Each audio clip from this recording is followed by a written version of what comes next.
우리는 평가를 받는 일이 있죠. 내가 원하든 원하지 않든 학교에 다닐 때는 시험을 봐서 그 성적으로 평가를 받고, 또 직장에 나가면은 일을 잘하는가, 그 회사에 도움이 되는가, 그런 업무 실적으로 평가를 받고, 또 우리 가정에서는 각자 맡은 역할에 따라서 충실하게 잘 감당하고 있느냐, 그런 평가를 또 받게 되죠. 우리는 늘 남들보다 더 나은 모습으로 살려고 애를 쓰고, 또 우리의 허물이 있을 때에 어떻게든 그 허물을 감추려고 애를 씁니다. 그런데 하나님 앞에서 우리가 평가를 받는다, 하나님이 우리를 지켜보고 계신다, 얼마만큼 세밀하게 지켜보시느냐, 그런 생각을 해보신 적이 있으십니까? 우리가 허물을 사람들 사이에서는 이런저런 모습으로 감추는 데 성공하기도 하고, 또 알면서도 잘 묻지 않는 그런 경우가 있는데, 우리의 이런 모든 삶의 모습을 드러낸다고 하면 하나님께서 세상 가운데 사람들 사이에 우리 속에 있는 모든 허물들을 다 덜쳐내서 공개한다고 하면 우리는 아마 한 사람도 고개를 들 사람이 없을 거예요. 모두가 사람이다. 허물이 많기 때문이죠. 로마서의 말씀을 읽어가고 있는데, 로마서는 하나님의 의로우심을 말하고 있어요. 하나님의 의로우심이 우리 사람에게 증가되고 주어진 바 되어서 그 의로우심으로 우리가 하나님의 자녀로 살아가게 된다는 것. 인간의 의로움이라는 것은 하나님이 인정하실 수 없는 그런 아주 부족한 것이 되어버리는, 모든 사람은 죄인이다, 왜 하나님의 의가 필요하느냐, 너나 할 것 없이 모두가 다 죄인이라는 것을 로마서는 들추어내고 있습니다. 그냥 사람이 죄인이에요, 사람이 다 그래요, 그렇게 말하지 않고 조목조목 들추어내면서 왜 사람에게 하나님의 의가 필요한가 하는 것을 논증해 나가는 것이죠. 사람을 두 가지 부류의 사람으로 지금 이야기하고 있어요. 1장, 2장, 3장으로 넘어오면서 한 가지 부류는 이방인이라는 거죠. 한 가지 부류는 유대인이라는 거예요. 이방인과 유대인의 차이가 뭐냐? 유대인은 하나님의 말씀, 율법을 맡았다라는 것이고, 이방인은 하나님의 말씀을 모르지만은 무엇이 하나님을 알 만한 것을 하나님께서 충분히 계시해 주셨다. 글자로 율법 조문으로는 계시해 주지 않았지만은 이 자연 세계의 모든 일어나는 일들을 통해서, 또 구체적으로는 그 사람의 양심을 통해서, 양심의 진동함으로 이것이 하나님 앞에서 바른 길에 서 있는가 아닌가 하는 것을 그 사람이 충분히 알 수 있도록 해줬다라는 것이죠. 하나님을 알되 하나님을 영화롭게도 하지 아니하고 예배하지도 아니하고 각각 자기의 다 소견대로 살아가는 것은 이방인이나 유대인이나 모두가 다 대동소이하게 동일하다라는 것을 말하고 있어요. 이방인, 유대인 이 두 부류의 사람이 다 합쳐서 인간, 인류라고 말할 수 있는데, 모든 사람이 하나님 앞에 허물과 죄가 가득한 인생이다. 그것을 오늘 3장에서도 계속 말씀하고 있습니다. 그리고 바울은 이 말씀, 예수 그리스도의 의로움을 말하기 위해서 어떤 가상의 옆에 사람이 있는 건 아니고, 지금 편지를 쓰고 있잖아요. 자기가 어떤 가상의 사람을 앞에 세워놓은 것처럼 이 사람이 자기에게 질문을 하고 자기가 대답을 하고, 이렇게 하면서 로마서를 지금 써내려가고 있어요. 3장 1절에 보니까 어떻게 되어 있습니까? 그런즉 유대인의 나음이 무엇이며 할례의 유익이 무엇이냐? 그 앞에 2장 끝부분에서 표면적 유대인이 아니고 표면적 육신의 할례가 아니다. 다시 말하면 이제 아브라함의 자손이라는 것 가지고 하나님 앞에 어려움이 되지 못한다. 율법을 손에 들었다는 것만으로 하나님 앞에 어려움을 듣지 못한다. 이렇게 하니까 그러면 우리는 이방인에 비해서 하나도 나을 게 없네요. 그럼 하나님이 우리에게 왜 율법을 줬습니까? 왜 우리를 아브라함의 자손으로 불렀습니까? 이제는 하등에 우리가 하나도 더 나은 게 없네요. 1절에서 그렇게 누가 질문한다고 가정하고 지금 말을 끌어가고 있는 거예요. 그런즉 유대인의 나음이 무엇이며 할례의 유익이 무엇이냐? 2절에 보니까 범사에 많으니 우선은 그들이 하나님의 말씀을 맡았습니다. 하나님의 말씀을 맡은 게 적은 일이냐? 내가 하나님의 말씀을 맡아서 유대인이 되어가지고 그 율법을 잘 지키지도 못하고 오히려 그 율법이 죄를 지적함으로 하나님 앞에 죄가 더 드러나게 되었으니 그러면 우리에게 율법을 준 하나님이 잘못입니까? 왜 우리한테 지키지도 못할 법을 줬습니까? 이렇게 항의하고 저항하는 어떤 사람을 향해서 그래 말해서는 안 된다. 내가 법대로 지키지 못했다고 해서 그 법을 준 하나님을 원망할 수 있느냐? 우선 하나님의 말씀을 맡았다는 것이 너희는 은총을 입은 자다.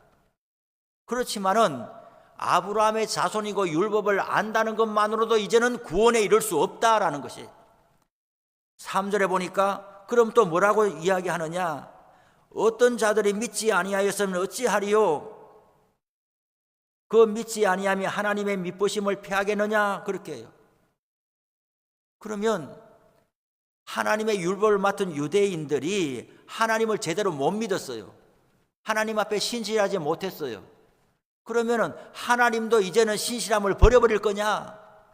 너가 내 약속을 안 지키니 나도 너를 버려버리겠다. 하나님의 믿으심이 패하여지겠느냐? 그럴 수 없다라는 거예요. 하나님은 택한 백성들에게 유대인들이 법대로 살지는 못했지만은 그들을 향한 하나님의 신실하심이 포기된 것은 아니라는 이야기를 하는 거죠. 사람은 다 거짓되지만은 오직 하나님은 참되시다. 주께서 주의 말씀에 의롭다함을 얻으시고 판단받으실 때에 이기려 하심이라. 하나님의 공의로우심과 의로우심은 사람의 그 행적에 관계없이 하나님은 항상 그 자리에 있다라는 것이죠. 그러니 하나님이 누군가를 심판할 때에 스스로 이 심판은 정당하다라는 것이죠. 그러면 또 어떤 사람이 묻는다는 거예요. 그러나 우리 불의가 하나님의 의를 드러나게 하면 무슨 말 하리요? 진노를 내리시는 하나님이 불의하시냐? 하나님이 스스로 불의하면은 우리에게 심판하는 게 정당하지 못하는데 하나님이 불의하시냐? 그럴 수 없다 이렇게 하십니다. 하나님이 불의하시면 어찌 세상을 심판하겠느냐? 이렇게 하니까 또 어떤 사람이 말을 되받기를 이렇게 받는 거예요. 아, 그래요? 그러면 나의 거짓말로 하나님의 참되심이 더 풍성하여서 그의 영광이 되었다면 내가 어찌 죄인처럼 심판을 받으리요? 인간이 죄인이라는 것이 드러나게 되고 그로 인해서 하나님의 의로우심이 나타나게 된다면 그러면 사람은 죄가 많을수록 하나님의 의로우심은 더 나타나겠네. 사람이 죄가 많으면 많을수록 그 죄인을 용서하시는 하나님의 의로우심이 더 빛나겠네. 그러면 죄를 더 많이 짓자. 그렇게 지금 7절에서 질문하고 있는 거예요.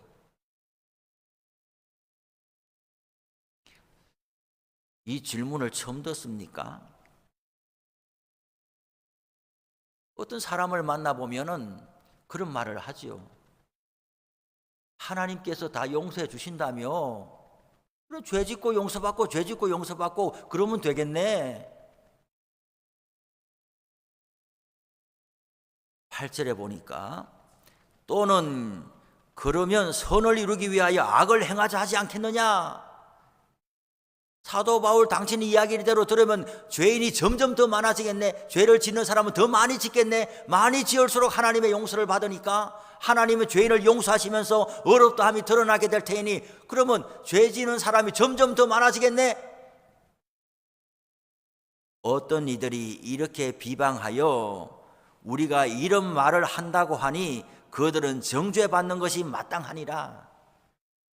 그렇게 말하는 사람에게는 대꾸할 가치가 없다라고 8절에 이야기를 하는 거죠. 그들은 정죄받는 것이 마땅하니라. 하나님이 죄인을 용서하신다고 해서 죄를 겁없이 짓고 계속해서 죄를 짓고 또 짓고 하는 사람들, 그러면 하나님 용서할 것 아니냐 이렇게 말하는 사람들에게는 대꾸할 가치도 없다. 그들은 죄를 받는 것이 마땅하다 이렇게 말씀하고 있어요. 그러면서 9절부터 20절까지 보니까 그러면 어떠하냐? 우리는 나으냐? 결코 아니라 유대인이나 헬라인이나 다 죄 아래에 있다고 우리가 이미 선언하였느니라 그랬어요. 여기서 죄 아래에 있다, 죄 아래에 있다 이 말은 죄의 다스림 아래에 있다 이 말이에요. 압도적인 죄의 권세에 짓눌려 있단 말이죠. 죄를 안 짓고 싶어도 안 지을 수 없는 그런 인간의 실존에 대해서 이야기를 하고 있는 거죠. 모든 사람은 누가? 유대인이나 헬라인이나 모든 사람은 다 죄 아래 눌려 있기 때문에 자기 힘으로 거기서 빠져나오고 싶어도 빠져나올 수가 없다라는 거예요. 그러면서 10절부터 18절에 보면 어떻게 모든 사람이 죄인이냐 하는 것, 의인은 없나니 하나도 없는데 우선 깨닫는 자도 없고 하나님을 찾는 자도 없다라고 써요. 깨닫는 것은 뭘로 깨달아요? 마음으로 깨닫겠지요. 머리로 깨닫겠지요. 하나님을 찾는 것도 마음으로 하나님을 찾고자 하겠죠. 그런데 찾지도 않고 깨닫지도 않고 다 치우쳐서 무익하게 되고 선을 행하는 자가 없나니 하나도 없다고 했어요.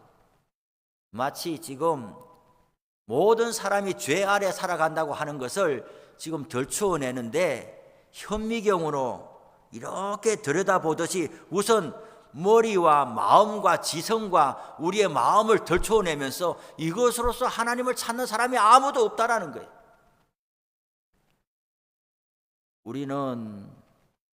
우리의 마음은 하나님을 향하는 것이 아니라 자기 자신을 향하고, 우리의 머리와 지성은 어떻게 하면 다 자기를 중심으로 살아갈까, 온통 그 생각뿐인 거죠. 진정 하나님을 위하여 살아가고자 하는 마음과 깨달음이 사람에게 없는 거죠. 아, 마음만 그러냐? 머리의 지성만 그러냐? 13절에 보니까 또 뭐라고 나옵니까? 그들의 목구멍은 열린 무덤이다 그랬어요. 아유, 열린 무덤이 열려 있는 것을 본 적은 없네요, 저도. 그런데 이제 가끔 집안에서 뭐 이장하는 일이 있잖아요. 이장을 하려면은 그걸 다 이제 이렇게 해가지고 옮기게 되잖아요. 무덤에는 시신이 있고, 시신이 있는 무덤을 열어놓으면은 거기서 얼마나 냄새가 나겠어요. 사람이 견디지 못할 것 아니겠어요? 그런데 인간이 죄인이고 하나님 앞에 타락함을 이야기하는, 전인격적으로 사람 어디 한 부분 나은 게 없다, 이 머리부터 발끝까지 몸과 마음과 이 속이 전인격적으로 모든 것이 하나님 앞에 타락하고 죄인이고 구원하고는 멀어져 버린 하나님의 심판 아래 있는 것을 조목조목 이야기하는데, 두 번째로 말하기를 목구멍이 열린 무덤이다 이야기를 하고 있어요. 말만 했다 하면은 온통 사람이 살지 못하는 악취나는 말만 쏟아낸다는 거예요. 그 혀로는 그 다음에는 혀를 이야기하고 있어요. 언어 생활을 또 이야기하고 있잖아요. 그 혀로는 속임을 일삼으며 말만 했다면 사람을 거짓말하는 이야기만 가득하다는 거예요. 그 다음에 또 입술을 이야기하고 있어요. 입술에는 독사의 독이 있고 목구멍과 혀와 입술, 여기 이게 다 언어 생활을 말하는 것 아니겠어요? 이 언어 생활이라는 게 그냥 입에서 말이 붙었다가 나오는 거겠습니까? 아니죠. 속에 있는 것이 입으로 나오는 거죠. 속에 있는 것이 목구멍으로 나오고 입으로 나오고 입술로 나오는 거예요. 머리에 있는 것이 입술로 나오는 거죠. 입으로 나오는 것은 단순히 아이고 내가 왜 그랬을까? 왜 그랬을까가 아니고 여기 안에 다 있는 게 입으로 나오는 거예요. 입술로 나오는 게 독사의 독이다. 아이고 독사의 독은 치명적이어서 거기 물리면 죽잖아요 사람이. 자기 입술로 쏟아내는 게 사람을 치유하는 말을 하는 게 아니고 사람을 물어뜯고 죽이고 그냥 내치고 막 뭉개고 이런 말만 입에서 내붙이는 거예요. 14절에 보니까 또 그 입에는 저주와 악독이 가득하다. 어디 하나 반듯한 데가 없어요. 15절에 가니까 이제 발을 이야기하고 그 발은 피 흘리는데 빠른지라. 파멸과 고생이 그 길에 있어 평강의 길을 알지 못한다. 고생하고 싶은 사람은 아무도 없잖아요. 망하고 싶은 사람은 없잖아요. 왜 목구멍이 열린 무덤이 되겠어요? 왜 거짓말하고 속이겠어요? 왜 독사의 독을 입으로 내뿜으면서 누구에게 내뿜겠어요? 산에 가가지고 나무를 보고 독사의 독을 쏟겠어요? 밭에 가서 식물을 보고 독사의 독을 쏟겠어요? 아니죠. 사람한테 쏟겠죠. 사회생활, 대인관계, 사람한테 독사의 독을 뿜어내겠죠. 왜 그러겠어요? 자기가 살기 위해서 그러겠죠. 자기가 상처 안 받기 위해서 그러겠죠. 다른 이렇게 하면 저 사람이 너무나 힘들어할 걸 뻔히 알면서도 자기가 안 다치려고 남을 막 다치게 하는 거죠. 파멸과 고생의 길을 안 가려고 그렇게 하고 있는데 그렇게 하는 것이 곧 파멸과 고생의 길로 가고 있다는 것을 본인은 참 이게 아이러니한 것 아닙니까? 살기 위해서 그렇게 하는데 사실은 자기가 살지 못하는 길로 그렇게 가고 있는 것이죠. 평강의 길을 알지 못한다. 평강하게 살고 싶어서 그렇게 하는데 그렇게 하면 할수록 나에게서 평강이 멀어져 가는 거예요. 왜 그럴까요? 18절에 보니까 그들의 눈앞에 하나님을 두려워함이 없느니라 그랬어요. 이 머리끝부터 발끝까지 이 모든 것으로부터 나오는 이 전인격적인 타락과 이 죄 아래 거하는 모습은 그 원인이 자기 눈앞에 하나님이 없는 것처럼 살기 때문에 그렇게 되는 거예요. 이것은 유대인이나 헬라인이나 다 똑같다는 거예요. 율법을 더 안다고 안 그런 것도 아니고 율법을 모른다고 안 그런 것도 아니고 모든 사람은 이렇게 하나님 앞에 다 죄 아래서 살고 있기 때문에 하나님의 구원이 필요한 존재들이라는 거예요. 우리가 알거니와 무릇 율법이 말하는 바는 율법 아래 있는 자들에게 말하는 것이니 이는 모든 입을 막고 온 세상으로 하나님의 심판 아래에 있게 하려 함이라. 그러므로 율법의 행위로는 그의 앞에 어렵다 하심을 얻을 육체가 없나니 율법으로는 죄를 깨달음이니이다. 지금 앞에서 이방인들에 대해서는 이야기했고 지금 유대인들에 대해서 계속 당신들도 똑같아요. 지금 이 말을 하고 있는 중에 우리는 아브라함의 자손이니까 우리는 율법을 알고 십계명을 알고 모세를 아는데 어찌 이방인과 똑같이 취급당합니까? 그래도 뭔가 더 나은 게 있지 않겠습니까? 라는 유대인들에게 여지없이 율법을 알면 뭐 하느냐? 율법대로 살지도 않으면서 핏줄만 아브라함의 핏줄이면 뭐하냐? 아브라함처럼 믿음으로 살지 않으면서 그리고 살 능력이 없는 것을 받아들이라라는 것이죠. 이제 말씀을 마치겠습니다. 우리는 은혜로 사는 것이죠. 하나님의 의가 우리한테 와서 사는 것이죠. 하나님의 의, 하나님께서 인정하시는 의로움이라는 게 뭐냐? 있어야 할 자리에 있는 게 의로움인 것이죠. 관계적인 개념이에요. 기차가 어디로 달립니까? 기차 레일 위로 달리잖아요. 그런데 그 기차가 무궁화호도 있고 비둘기호도 있고 KTX도 있습니다. 그 고급스러운 것도 있고 저렴하고 늦게 가는 것도 있죠. 그렇지만 어떤 종류든지 간에 기차는 레일 위로 이렇게 가야 되는 거예요. 내가 KTX 비싼 차라고 해서 레일 위로 안 가고 저기는 비둘기호나 지나가지 내가 그리 가게 해야 되겠느냐 하고 자기 똑똑함으로 레일 위로 안 가버리면 그게 뭐예요? 그게 바로 불의하다는 거예요. 길을 벗어난 게 불의하다는 거예요. 사람은 하나님과의 관계 속에서 하나님을 창조자로 인정하고 하나님을 섬기면서 살아야 되는데 그 길에 있지 않고 다른 길에 가 있는 것이 불의한 거고 그 길로 하나님이 다시 자리를 돌려놓아 주시는 것이 의로움이라는 거죠. 그런데 사람은 죄 아래 살기 때문에 아무도 자기 힘으로는 그 자리로 돌아올 수가 없는 거예요.